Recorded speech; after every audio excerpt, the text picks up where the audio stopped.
Geography and GK by MP Beniwal के सभी छात्र छात्राओं को नमस्कार। पिछली वीडियो में हमने पृथ्वी की उत्पत्ति से संबंधित सिद्धांत पढ़े थे, जो सिद्धांत अपने आप में पृथ्वी की उत्पत्ति को सही रूप में प्रतिस्थापित नहीं कर पाए। इसलिए हमने लास्ट में बताया था कि उसके बाद में विद्वान है वो ब्रह्मांड की उत्पत्ति से संबंधित रहस्यों को खोजने में लग गए। तो आज का अपना जो टॉपिक है वो है ब्रह्मांड की उत्पत्ति।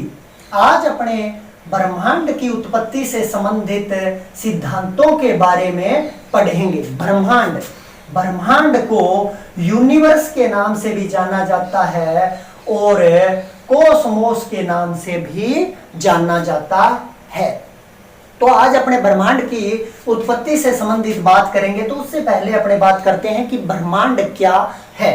तो अगर सबसे पहले ब्रह्मांड की बात करें तो वैज्ञानिक परिभाषा की अगर बात करें तो वैज्ञानिक परिभाषा है कि अस्तित्वमान द्रव्य एवं ऊर्जा, अस्तित्वमान द्रव्य एवं ऊर्जा के सम्मिलित रूप को ब्रह्मांड के नाम से जाना जाता है। यानी कि अपना जो ब्रह्मांड है, जो सबसे बड़ी इकाई है, उसमें दो मुख्य चीजें हैं। एक तो है द्रव्य और दूसरी है ऊर्जा, और इन्हीं दोनों का जो सम्मिलित रूप है वो ब्रह्मांड कहलाता है। दूसरी परिभाषा है वो है भौगोलिक रूप से, जिसके अंतर्गत भूगोल के अंदर जिन विद्वानों ने इसके बारे में बताया है कि वह अनंत आकाश है जिसमें असंख्य तारे, ग्रह, उल्काएं, क्षुद्र ग्रह, आकाश गंगाओं का जो सम्मिलित रूप है वो ब्रह्मांड कहलाता है। अगर सामान्य परिभाषा की बात करें कि ब्रह्मांड क्या है, संक्षेप में कम शब्दों में, तो आकाश गंगाओं का समूह है ब्रह्मांड कहलाता है। क्या है? आकाश गंगाओं का समूह है या सम्मिलित रूप है वो ब्रह्मांड कहलाएगा, क्योंकि आकाश गंगाओं से मिलकर ही ब्रह्मांड बना हुआ है। ब्रह्मांड अपने आप में कुछ नहीं है। जितनी भी आकाश गंगाएं हैं उनका जो समूह है वह ब्रह्मांड कहलाता है। अब अपने इसमें शब्द आया है आकाश गंगा।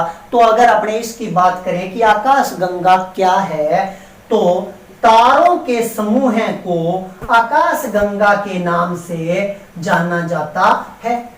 जितने भी तारे हैं उनका समूह है। कोई भी एक आकाश गंगा होती है, उसमें वैसे तो परिभाषा होती है कि असंख्य तारों के समूह को आकाश गंगा कहते हैं, लेकिन वैज्ञानिकों ने, विद्वानों ने उन असंख्य तारों को बताया है कि एक आकाश गंगा के अंदर 10 की पावर 11 तारे हैं वो पाए जाते हैं। और अपने ब्रह्मांड के अंदर अगर बात करें आकाश गंगाओं की, तो अपने इस ब्रह्मांड के अंदर 10 की पावर 10 आकाश गंगाएं हैं। 10 की पावर 10 है, यानी कि 10 के आगे 10 शून्य आएगी तो अरबों आकाश गंगाएं में बढ़ जाएगी। तो अरबों आकाश गंगाओं का जो समूह है वो तो क्या कहलाता है? ब्रह्मांड कहलाता है। और एक आकाश गंगा के अंदर 10 की पावर 11 तारे होते हैं, तो 10 की पावर 10 आकाश गंगाओं के अंदर कितने तारे हो जाएंगे? 10 की पावर 22 की कोटि इतने तारे हो जाएंगे, जो कि खरबों से भी ज्यादा संख्या बन जाएगी। तो अपने इतने तारे हैं, और उन्हीं तारों में से एक अपना तारा है सूर्य, यानी कि सन। अगर सूर्य के बारे में ज्यादा जानकारी चाहते हैं आप, तो अपनी नीचे डिस्क्रिप्शन दी हुई है, उसमें जाएं और सूर्य के बारे में अपनी जो वीडियो है वो देखें। अब अपन ब्रह्मांड के बारे में बात कर रहे हैं, तो इसकी परिभाषा के बाद में दो सामान्य बातें और कर लेते हैं कि एक तो ब्रह्मांड विज्ञान शब्द आता है कई बार कि ब्रह्मांड विज्ञान क्या है। तो ब्रह्मांड के बारे में जो अध्ययन किया जाता है या अध्ययन करने वाला जो विज्ञान है उसे ब्रह्मांड विज्ञान या फिर कॉस्मोलॉजी के नाम से जाना जाता है। कॉस्मोलॉजी यानी कि जिसके अंतर्गत ब्रह्मांड के बारे में अध्ययन किया जाता है। दूसरी बात है कि अगर अपने बात करें कि ब्रह्मांड है वो आकाश गंगाओं से, असंख्य तारों से, ग्रहों से, उपग्रहों से मिलकर बना है, तो उसका आकार कितना बड़ा है। तो अगर आकार की बात करें तो उस आकार का अंदाजा अपने को उसके व्यास से लग जाएगा। अगर ब्रह्मांड के व्यास की बात करें तो ब्रह्मांड का व्यास है वो है 10 की पावर 8 प्रकाश वर्ष। अब 10 की पावर 8 प्रकाश वर्ष है। अब इसमें अपने शब्द आया है प्रकाश वर्ष। प्रकाश वर्ष क्या है तो आपको बता दें, प्रकाश वर्ष है वो दूरी मापने की सबसे बड़ी इकाई है। प्रकाश वर्ष क्या है? दूरी मापने की सबसे बड़ी इकाई है। प्रकाश वर्ष को अगर परिभाषा के रूप में बताएं तो प्रकाश एक वर्ष में जितनी दूरी तय करता है उसे प्रकाश वर्ष के नाम से जाना जाता है। यानी जैसे अपने सूर्य का प्रकाश, तो सूर्य का प्रकाश एक वर्ष में जितनी दूरी तय करेगा उसे प्रकाश वर्ष कहेंगे। अब सूर्य के प्रकाश की अगर बात करें तो सूर्य का प्रकाश एक सेकंड के अंदर 3 लाख किलोमीटर की दूरी तय करता है। अब एक सेकंड के अंदर 3 लाख किलोमीटर की दूरी तय हो रही है, तो एक मिनट में कितनी हो जाएगी? यानी कि 180 लाख क्षति एक सेकंड में इतनी है, तो एक मिनट में, एक घंटे में, एक दिन में और एक साल में कितनी हो जाएगी? खरबों किलोमीटर। अब 10 की पावर 8 प्रकाश वर्ष है, तो इतना बड़ा अपने ब्रह्मांड है जिसकी अपने कल्पना नहीं कर सकते। तो आज अपने इसकी ब्रह्मांड की उत्पत्ति कैसे हुई, इसके क्या रहस्य है, उनके बारे में अपने आज अध्ययन करेंगे। अब अपने बात करते हैं ब्रह्मांड की उत्पत्ति से संबंधित प्रमुख सिद्धांतों की। तो जिनमें सबसे महत्वपूर्ण और प्रमुख सिद्धांत है वो है महाविस्फोट सिद्धांत। महाविस्फोट सिद्धांत जिसको अपने विस्तार से पढ़ेंगे। दूसरा सिद्धांत आता है स्थिर अवस्था सिद्धांत। स्थिर अवस्था सिद्धांत है वो दिया था फ्रेड होयल ने। फ्रेड होयल ने बिग बैंग सिद्धांत की आलोचना के फलस्वरूप अपना स्थिर अवस्था सिद्धांत दिया था, जिसके अंतर्गत इन्होंने बताया था कि अपना ब्रह्मांड जैसा वर्तमान में दिखाई दे रहा है हमेशा से वैसा ही था, इसमें कभी भी किसी भी प्रकार से कोई भी परिवर्तन नहीं हुआ है और भविष्य में भी यह ऐसा ही रहेगा। दूसरे सिद्धांत की बात करें तो वो सिद्धांत है संकुचन विमोचन का सिद्धांत। संकुचन और विमोचन के सिद्धांत की बात करें तो यह सिद्धांत देने वाले जो विद्वान थे वो थे डॉक्टर एलन सैंडेज। इस सिद्धांत के अंतर्गत उन्होंने बताया कि ब्रह्मांड के अंदर संकुचन और विमोचन यानी कि सिकुड़ने और फैलने की प्रक्रिया है वो हमेशा से होती रही है। अगला जो सिद्धांत आता है वो है निरंतर उत्पत्ति का सिद्धांत।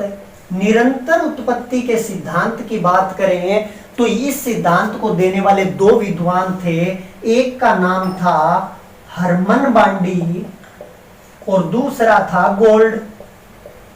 इन दोनों ने यह सिद्धांत दिया था, इनके अनुसार ब्रह्मांड के अंदर या ब्रह्मांड की निरंतर उत्पत्ति यानी कि ब्रह्मांड के अंदर लगातार तारों की, ग्रहों की, उपग्रहों की उत्पत्ति हो रही है और ब्रह्मांड है वो विस्तारित हो रहा है। तो ये प्रमुख सिद्धांत थे जिन महाविस्फोट सिद्धांत जिसे बिग बैंग थ्योरी के नाम से भी जाना जाता है, यह सिद्धांत जॉर्ज लेमेत्रे नामक विद्वान ने दिया था। जॉर्ज लेमेत्रे एक खगोल शास्त्री थे। इसके अलावा चर्च के अंदर पादरी भी थे, कैथोलिक चर्च के पादरी थे। इनके स्थान या देश की बात करें तो इनका स्थान या देश है वो बेल्जियम था। बेल्जियम है वो यूरोपियन कंट्री है, जर्मनी के पश्चिमी भाग में स्थित छोटा सा सुंदर सा देश है जिसकी राजधानी है ब्रुसेल्स। अब क्या है कि इन्होंने यह सिद्धांत 1927 के अंदर प्रतिपादित किया था, महाविस्फोट सिद्धांत। इस सिद्धांत के अंतर्गत इन्होंने बताया था कि आज अपना जितना बड़ा ब्रह्मांड है, जिसके अपने व्यास की बात की थी 10 की पावर 8 प्रकाश वर्ष है, यानी बहुत बड़ा है। यह पूरा ब्रह्मांड इन्होंने बताया कि लगभग 14 अरब वर्ष पहले एकाकी परमाणु, यहां पर मैंने एक निशान लगाया है जिसकी अपने कल्पना कर सकते हैं, क्योंकि परमाणु है वो सबसे छोटी इकाई होती है। तो एकाकी परमाणु जिसे छोटे गोलक की नाम दिया गया, जिसे पॉइंट ऑफ सिंगुलरिटी या विलक्षणता का बिंदु भी कहा जाता है। केवल ब्रह्मांड इतना बड़ा था, 13.7 अरब वर्ष पहले इसमें एक बड़ा विस्फोट हुआ और जिसके कारण अपना ब्रह्मांड बना। और ब्रह्मांड की उत्पत्ति से संबंधित इस सिद्धांत की उस टाइम के समकालीन विद्वानों ने आलोचना की और हंसी उड़ाई, जिसके कारण इन्होंने इस सिद्धांत को एक बार बीच में ही रोक दिया। लेकिन इस सिद्धांत को प्रसिद्धि दिलाने का श्रेय की अगर बात करें तो वो श्रेय दिया जाता है अमेरिका के विद्वान को, जिनका नाम है एडविन हब्बल। एडविन हब्बल, आप हर जगह अगर कई बुकों में पढ़ोगे कि बिग बैंग सिद्धांत किसने दिया तो यही आएगा, एडविन हब्बल ने 1929 में दिया था। लेकिन इस सिद्धांत की पृष्ठभूमि तैयार करने वाले विद्वान थे वो जॉर्ज लेमेत्रे थे, जो बेल्जियम के थे। और इस सिद्धांत को प्रसिद्धि दिलाने का जो श्रेय है वो एडविन हब्बल को दिया जाता है, जिन्होंने यह सिद्धांत 1929 में प्रस्तुत किया था। ये अमेरिका के थे और रॉकी पर्वतमाला जो अमेरिका के पश्चिमी भाग में स्थित है वो आगे अमेरिका के स्टेट कैलिफोर्निया से होकर गुजरती है। कैलिफोर्निया के पास जो रॉकी पर्वतमाला की पहाड़ियां है वहां पर इनका खगोलीय अध्ययन से संबंधित केंद्र बना हुआ है। और उसी केंद्र के अंदर एडविन हब्बल है वो रात के समय क्या करते थे कि अपना जो केंद्र है वहां पर टेलीस्कोप के माध्यम से ऊपर आकाश के अंदर तारों को देखते रहते थे। तो इन्होंने लगातार देखने से इन्होंने यह अनुभव किया कि जितने भी जो तारे हैं वो एक दूसरे से दूर जा रहे हैं और जितनी दूरी पर है उतनी ही तेजी से ये दूसरे से दूर जा रहे हैं। अगर तारे दूर जा रहे हैं इसका मतलब है कि आकाश गंगाएं हैं वो भी एक दूसरे से दूर जा रही है और आकाश गंगाओं का विस्तार हो रहा है, यानी जो आकाश गंगाएं हैं वो बड़ी भी हो रही है और एक दूसरे से उतनी ही तेजी से दूर भी जा रही है। आकाश गंगाओं का समूह है, यानी तारों का समूह है ही तो आकाश गंगा है। तो तारे भी एक दूसरे से दूर जा रहे हैं, तारे अगर दूर जा रहे हैं मतलब आकाश गंगा अपने आप में बड़ी हो रही है। तो इन्होंने जो सिद्धांत दिया वो सिद्धांत था विस्तारित ब्रह्मांड परिकल्पना। विस्तारित ब्रह्मांड परिकल्पना। अब क्या है कि जो विस्तारित ब्रह्मांड परिकल्पना इन्होंने दी, बाद में महाविस्फोट सिद्धांत को भी इसके साथ जोड़ दिया और यह दोनों सिद्धांत है वो एक ही सिद्धांत बन गया, महाविस्फोट सिद्धांत या बिग बैंग थ्योरी या फिर विस्तारित ब्रह्मांड परिकल्पना। अब अपने इस सिद्धांत की बात करें तो एडविन हब्बल ने बाद में इसको प्रस्तुत किया था, उन्हीं को इसके श्रेय दिया जाता है। तो अपने उसी से संबंधित बात करेंगे। तो एडविन हब्बल ने बताया कि आज से लगभग 14 अरब वर्ष पहले, सही समय की बात करें तो 13.7 अरब वर्ष पहले, आज अपना जितना भी बड़ा ब्रह्मांड है वो केवल छोटे से बिंदु के समान था, जिसे इन्होंने एकाकी परमाणु नाम दिया। इस एकाकी परमाणु को छोटा गोलक के नाम से भी संबोधित किया जाता है। इसे विलक्षणता का बिंदु, विलक्षणता का बिंदु या फिर पॉइंट ऑफ सिंगुलरिटी के नाम से भी जाना जाता है। अब क्या हुआ कि यह एकाकी परमाणु पहले से मौजूद था और 13.7 अरब वर्ष पहले क्या हुआ, इसमें अचानक बहुत बड़ा विस्फोट हो गया और यह विस्फोट इतना भयानक था कि कुछ ही मिनटों के अंदर आज अपने जितना बड़ा ब्रह्मांड दिखाई देता है उसका अधिकांश भाग बन गया, यानी इतना बड़ा विस्तार है वो कुछ ही मिनटों के अंदर हो गया और कुछ ही सेकंड के अल्पांश में यह विस्फोट हुआ था।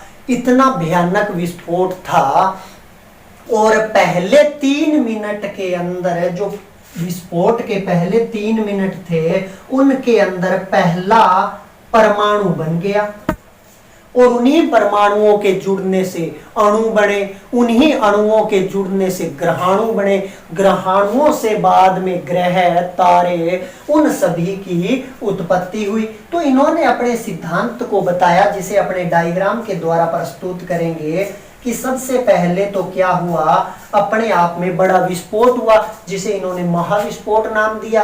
पहले एकाकी परमाणु था, फिर बड़ा विस्फोट हुआ, उसके बाद में इसी विस्फोट से क्या है, आकाश गंगाएं बनी और इन्होंने बताया कि वर्तमान के अंदर आकाश गंगाएं हैं वो बड़ी भी हो रही है और एक दूसरे से दूर भी जा रही है, जैसे कि अपने इसमें दिखाई दे रहा है। यहाँ पर आकाश गंगाएं है वो पास पास है और छोटी है, यहाँ पर आकाश गंगाएं है वो बड़ी है और दूर है। तो आकाश गंगाएं आज भी एक दूसरे से दूर जा रही है और इनका विस्तार हो रहा है।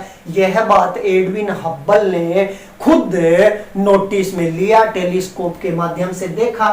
तो इस सिद्धांत को बाद में इन्होंने जॉर्ज लेमेत्रे का सिद्धांत देखा और उसे सही ठहराया कि अगर आकाश गंगाओं के अंदर आज विस्तार हो रहा है, ये आकाश गंगाएं बड़ी हो रही है, एक दूसरे से दूर जा रही है, इसका मतलब है किसी टाइम के अंदर ये सारा पदार्थ एक ही था, इसमें विस्फोट हुआ और यह विस्तार की प्रक्रिया आज भी चल रही है।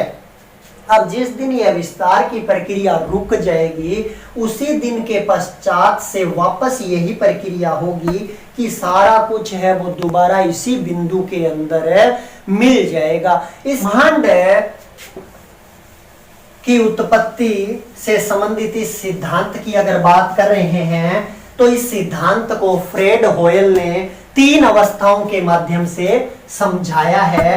पहली अवस्था की बात करें तो उसमें एकाकी परमाणु था, एकाकी परमाणु था जिसे छोटा गोलक विलक्षणता का बिंदु या पॉइंट ऑफ सिंगुलरिटी कहा गया है।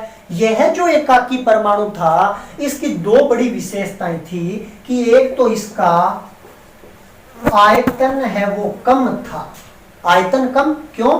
क्योंकि ये छोटा सा बिंदु था, यानी आयतन कम था, लेकिन तापमान और घनत्व की बात करते हैं, डेंसिटी और टेम्परेचर की, तो वो अनंत था, उसकी कोई सीमा नहीं थी। आयतन कम था लेकिन तापमान और घनत्व बहुत ज्यादा था।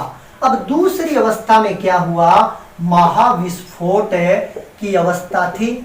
इस अवस्था के अंतर्गत क्या हुआ, 13.7 अरब वर्ष पहले, या कई जगह 14 अरब वर्ष भी लिखा होता है, लगभग एक ही बात है। 13.7 अरब वर्ष पहले क्या हुआ, अचानक इसके अंदर एक बहुत बड़ा भयानक विस्फोट हो गया, बिग बैंग है, यानी कि बड़ा विस्फोट। बड़ा विस्फोट हो गया, जिसके अंतर्गत 1 सेकंड के अल्पांश के अंदर ही अधिकांश ब्रह्मांड का निर्माण हो गया। पहले 3 मिनट के अंदर पहला परमाणु है वो बन गया और धीरे धीरे उन्हीं परमाणुीय पदार्थों से आगे जाकर निहारिकाएं बनी, निहारिकाओं से आकाश गंगाएं बनी और फिर अपना जो पूरा ब्रह्मांड है वो अस्तित्व में आया।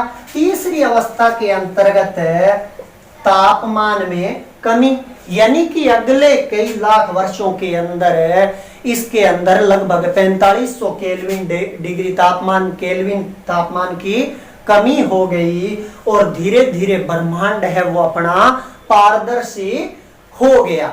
तो आज भी क्या है कि यह सिद्धांत है वो सर्वमान्य है।